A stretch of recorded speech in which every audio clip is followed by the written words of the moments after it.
Capítulo 2 Aprendizado em tempos de guerra. A universidade é uma sociedade em busca de aprendizado.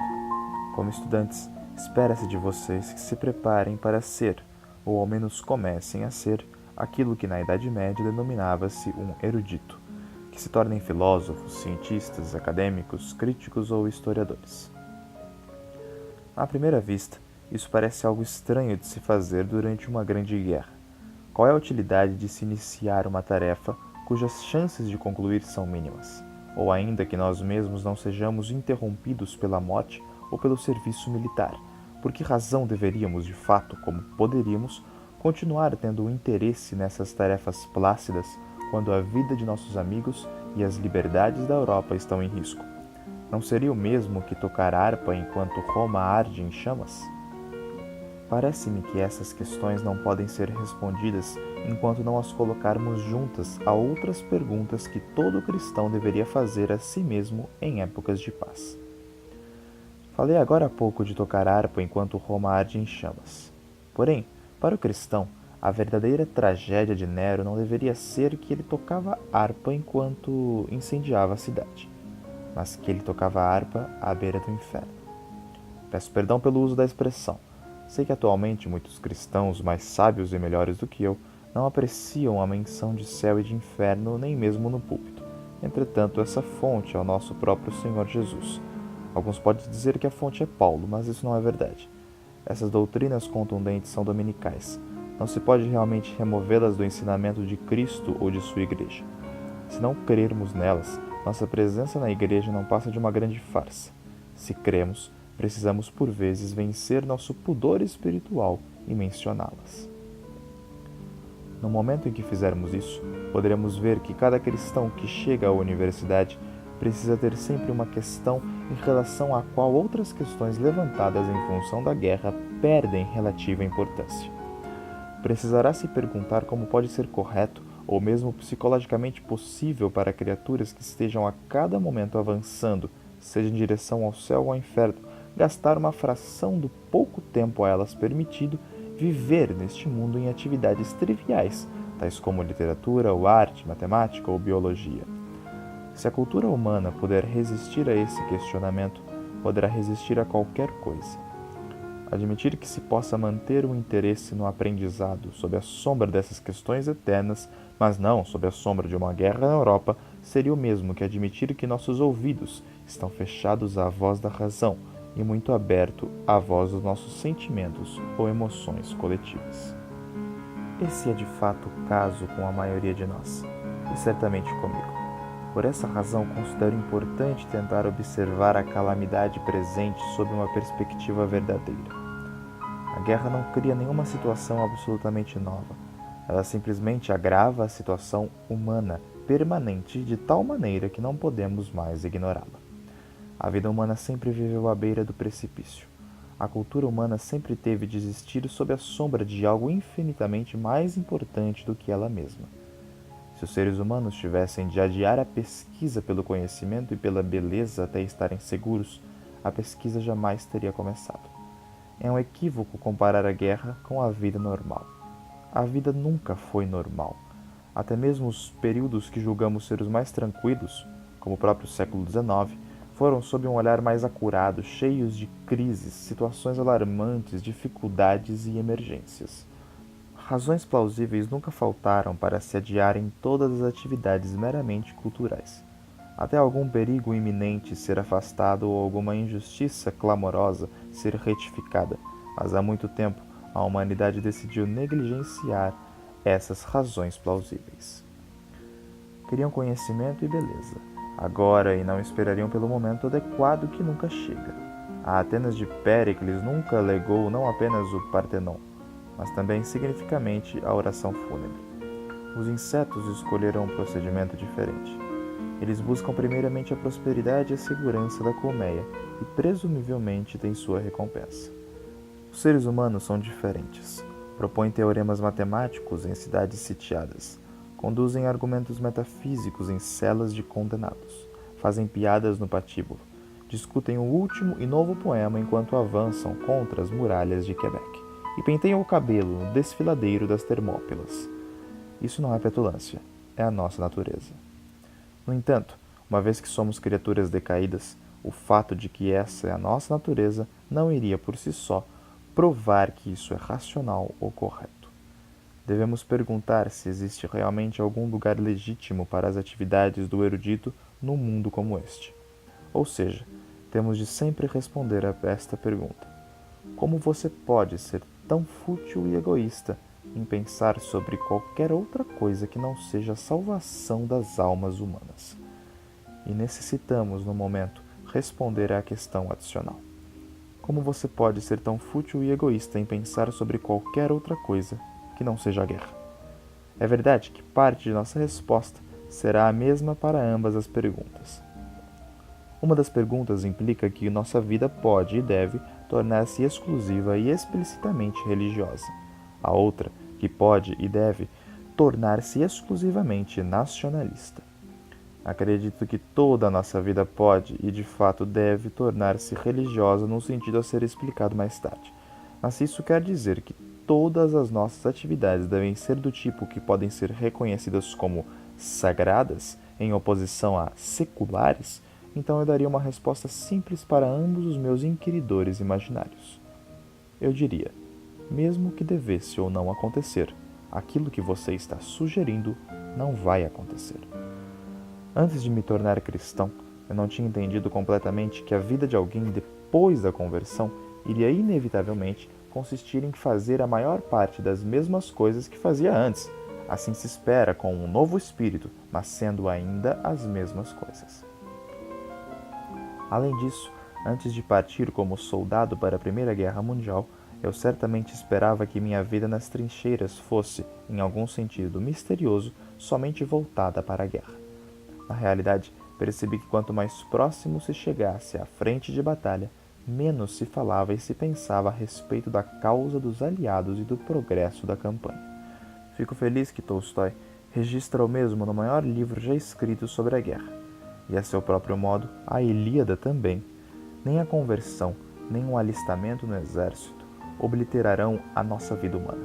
Soldados e cristãos são ainda seres humanos. As ideias do não religioso sobre a vida religiosa e a do cidadão civil sobre o serviço militar são delirantes. Em qualquer um dos casos, se você tentar surpreender toda a sua atividade intelectual e estética, o único sucesso que você terá é a substituição de uma vida cultural ruim por uma melhor. De fato, você não irá ler nada, tanto na igreja quanto na linha de frente. Se você não lê bons livros, lerá livros ruins. Se você não pensar racionalmente, pensará de forma irracional. Se rejeitar a satisfação estética, cairá em satisfação sensual.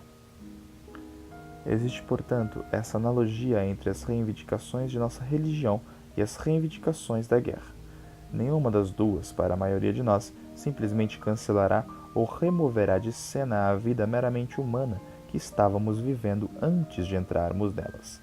Mas as duas operarão dessa maneira por razões diferentes.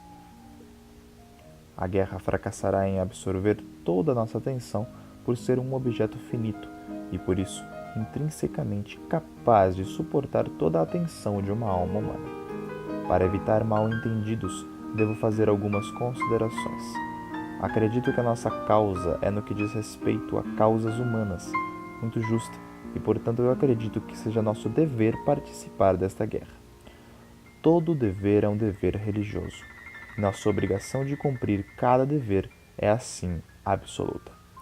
Dessa forma, talvez tenhamos o dever de resgatar um homem que esteja se afogando e, quem sabe, se vivermos numa área litorânea perigosa, de aprender primeiros socorros a fim de estarmos prontos para ajudar, quando necessário, qualquer pessoa que esteja se afogando. É possível que seja nosso dever perder a vida para salvar a vida de outra pessoa.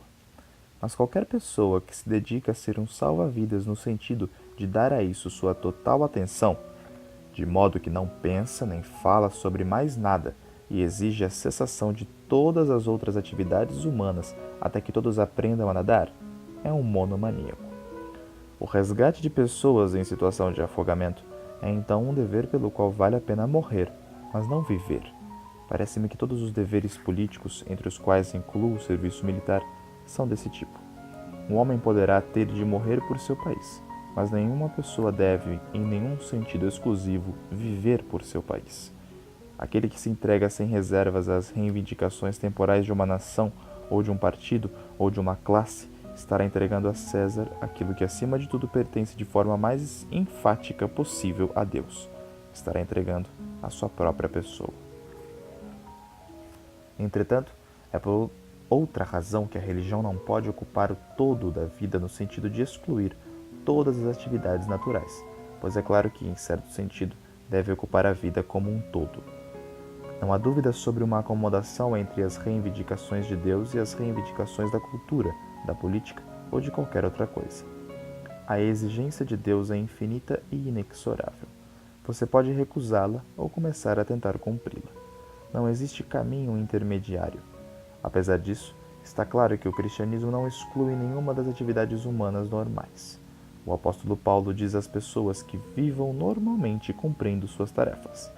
Ele até mesmo presume que os cristãos compareçam a jantares, e o mais surpreendente, jantares patrocinados por pagãos. Nosso Senhor comparece a uma celebração de casamento e providencia vinho a partir de um milagre. Sob a proteção de sua igreja e na maioria dos séculos cristãos, o aprendizado e as artes floresceram. A solução para esse paradoxo, claro, é bem conhecida. Assim, quer vocês comam, bebam ou façam qualquer outra coisa, façam tudo para a glória de Deus. Todas as nossas atividades naturais serão aceitas se forem oferecidas a Deus, mesmo a mais humilde delas, e todas elas, mesmo as mais nobres, serão pecaminosas se não forem dedicadas a Deus. Não é que o cristianismo simplesmente substitui nossa vida natural por uma nova vida. É antes uma nova organização que cultiva esses materiais naturais para seus próprios fins sobrenaturais. Não há dúvida de que em cada situação ele exige a entrega de algumas ou de todas as nossas aspirações meramente humanas. É melhor ser salvo com um só olho do que, tendo os dois, ser lançado na geena. Contudo, ele faz isso, em certo sentido, por acidente, porque naquelas circunstâncias especiais deixou de ser possível realizar esta ou aquela atividade para a glória de Deus. Não há discordância essencial alguma entre vida espiritual e as atividades humanas em si. Assim, a onipresença da obediência a Deus na vida cristã é, de certo modo, comparável à onipresença de Deus na dimensão espacial. Deus não preenche o espaço como um corpo faz, no sentido de que diferentes partes dele estariam em diferentes partes do espaço, excluindo outros objetos. Ainda assim, ele está em toda parte, completamente presente em cada ponto do espaço, segundo os bons teólogos. Estamos agora em condições de responder à perspectiva de que a cultura humana é uma futilidade inexcusável da parte de criaturas incumbidas dessas terríveis responsabilidades como nós. Rejeito imediatamente a noção que predomina na mente de algumas pessoas modernas de que atividades culturais são por si só espirituais e meritórias, como se eruditos e poetas fossem intrinsecamente mais agradáveis a Deus do que catadores de lixo e engraxates. Creio que foi Matthew Arnold quem primeiro usou o termo inglês spiritual, no sentido do alemão geistlich, inaugurando assim esse erro perigosíssimo e muito anticristão. Devemos nos livrar completamente dessa mentalidade. A obra de Beethoven e o trabalho de uma faxineira se tornam ambas espirituais, precisamente se nas mesmas condições de serem oferecidas a Deus, de serem realizadas de maneira humilde, como para o Senhor. Isso não significa, é claro, que seja mera questão de sorte para cada um, se irá varrer salas ou compor sinfonias. Uma toupeira precisa cavar para a glória de Deus, e um galo deve cantar, também para a glória de Deus. Somos membros de um corpo, mas membros diferentes, cada um com a sua vocação. A educação de uma pessoa, seus talentos, suas circunstâncias, são geralmente um indicador aceitável de sua vocação. Se nossos pais nos mandaram para Oxford, se nosso país nos permite permanecer aqui, essa é uma evidência prima facie de que a vida, que em todo caso é a melhor que podemos viver para a glória de Deus no presente, é a vida acadêmica. Ao dizer que podemos viver para a glória de Deus, não quero dizer, é claro, que devamos fazer com que qualquer das nossas tentativas de pesquisa intelectual deva redundar em conclusões edificantes. Isso seria o mesmo que, como diz Bacon, oferecer ao autor da verdade o sacrifício impuro de uma mentira. Refiro-me à busca pelo conhecimento e pela beleza, num sentido que seja pela própria busca em si, mas num sentido que não exclua que seja também para Deus. Existe um apetite para essas coisas na mente humana, e Deus não faz nenhum apetite em vão. Podemos dessa forma buscar o conhecimento como tal, e a beleza como tal, com a confiança inabalável de que ao fazer isso, estaremos progredindo em nossa própria visão de Deus, ou indiretamente ajudando outros a fazer o mesmo. A humildade, não menos que o apetite para essas coisas, nos encoraja a concentrar simplesmente no conhecimento ou na beleza, não nos preocupando em demasia com sua relevância final para a visão de Deus. Essa relevância pode não ser destinada a nós, mas a quem é melhor do que nós. Para as pessoas que vêm depois e encontram o significado espiritual daquilo que desenterramos em obediência cega e humilde à nossa vocação. Esse é o argumento teológico de que a existência do impulso e da capacidade prova que eles devem ter uma função apropriada no esquema de Deus, o argumento com o qual Tomás de Aquino demonstra que a sexualidade existiria mesmo sem a queda. A robustez do argumento no que diz respeito à cultura é comprovada pela experiência. A vida intelectual não é o único caminho para Deus, nem mesmo o mais seguro. Mas descobrimos ser um caminho, e poderá ser o caminho destinado a nós. É verdade que isso será assim somente enquanto mantivermos o impulso puro e desinteressado. Essa é a grande dificuldade. Como diz o autor de Teologia Germânica, podemos nos tornar amantes do conhecimento, nosso conhecimento, mais do que da coisa conhecida. Ter prazer não no exercício de nossos talentos, mas no fato de que são nossos, ou mesmo na reputação de que eles nos trazem. Cada sucesso na vida do estudioso aumenta esse perigo. Se isso se tornar irresistível, ele deverá desistir de seu trabalho acadêmico. O momento de arrancar o olho direito terá chegado. Essa é a natureza essencial da vida acadêmica, do modo como a vejo, mas ela possui valores indiretos que são especialmente importantes na atualidade. Se o mundo todo fosse cristão, não importaria se o mundo todo não fosse educado. No entanto, do modo como as coisas são, uma vida cultural existirá fora da igreja, independentemente se ela existe ou não dentro dela. Ser ignorante e simples agora, não sendo capaz de enfrentar os inimigos em seu próprio campo, seria derrubar nossas armas e trair nossos irmãos não educados, que não têm, sob Deus, nenhuma defesa contra os ataques intelectuais dos pagãos, a não ser nós. É necessário que haja boa filosofia, se não por outra razão, porque a filosofia ruim precisa de uma resposta. O bom intelecto deve trabalhar não apenas contra o bom intelecto do outro lado, mas contra os confusos misticismos pagãos que negam o intelecto completamente. Acima de tudo, talvez precisamos de um conhecimento íntimo do passado, não porque o passado tem alguma magia em torno de si, mas porque não poderemos estudar o futuro. Ainda assim, necessitamos de algo para contrapor o presente, para nos lembrar de que as pressuposições básicas têm sido muito diferentes em diferentes períodos e que muito daquilo que parece absoluto para os que não são educados é meramente modismo temporário. O homem que já viveu em muitos lugares tem menos possibilidades de ser enganado pelos erros de seu local de origem. O erudito vive em contextos diferentes e, portanto, tem a percepção mais aguçada a respeito da enxurrada de tolices que jorram da imprensa e dos microfones de seu próprio tempo. Portanto, a vida acadêmica é um dever para alguns e, nesse momento, parece-me que esse dever é de vocês.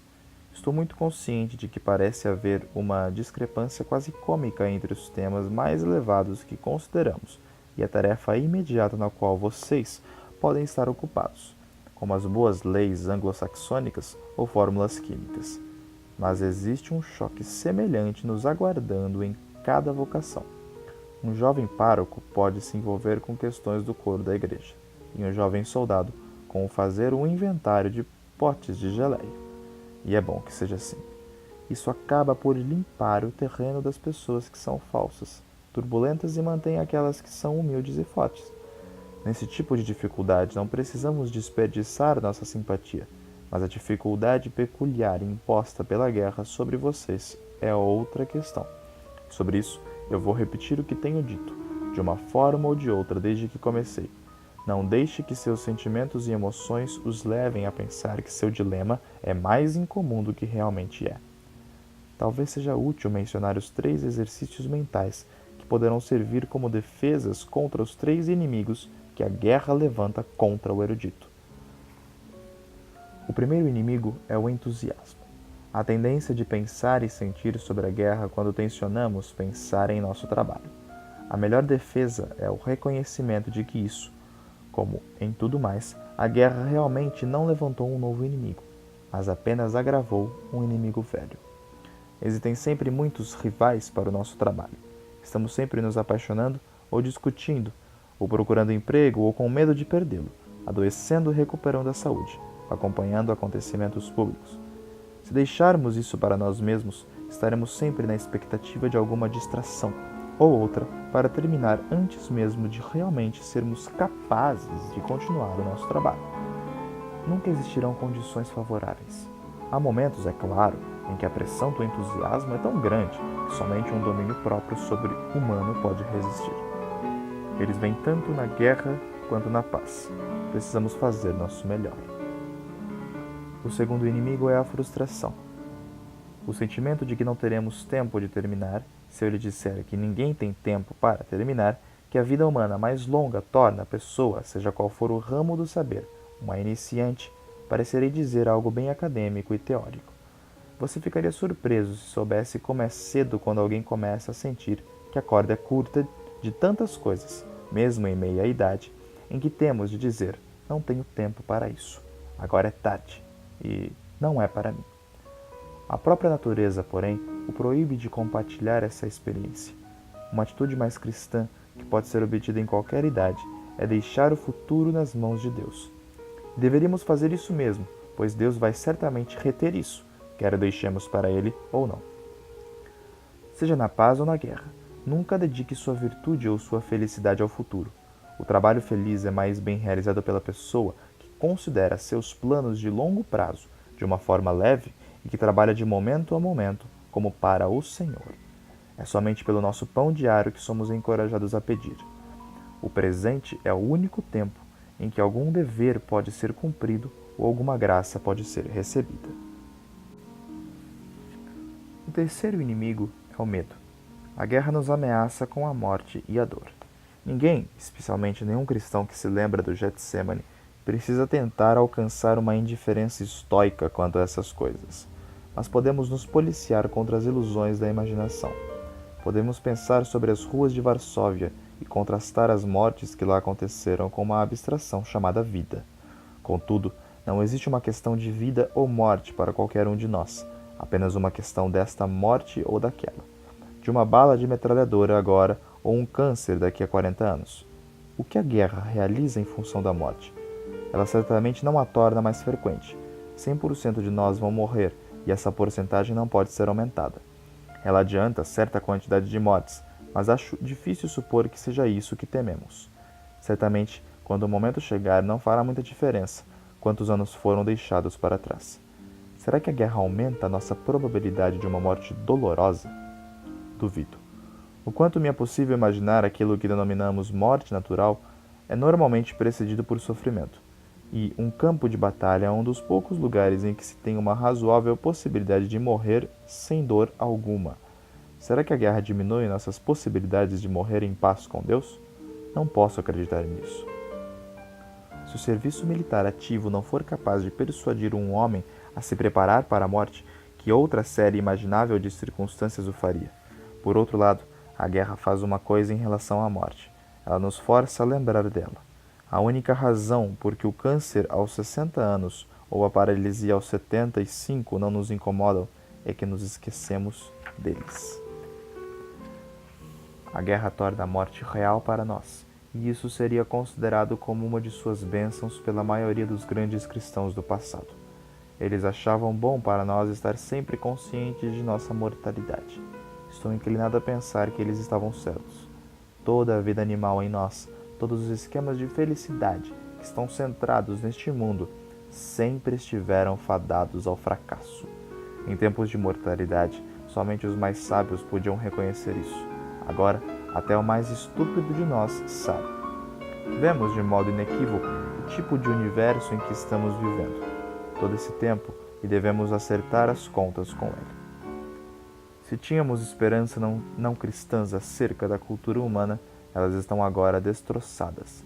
Se pensávamos que estivemos construindo um céu na terra, se procurávamos por algo que iria mudar o mundo presente, de ser um lugar de peregrinação para uma cidade permanente que satisfaz a alma de uma pessoa, estamos desiludidos e não é sem tempo. Porém, se pensávamos que para algumas almas, em alguns tempos, a vida acadêmica oferecida humildemente a Deus era, em seu pequeno próprio modo, uma das abordagens indicadas para a realidade divina e a beleza divina que esperamos um dia desfrutar, podemos sim continuar a pensar desse modo.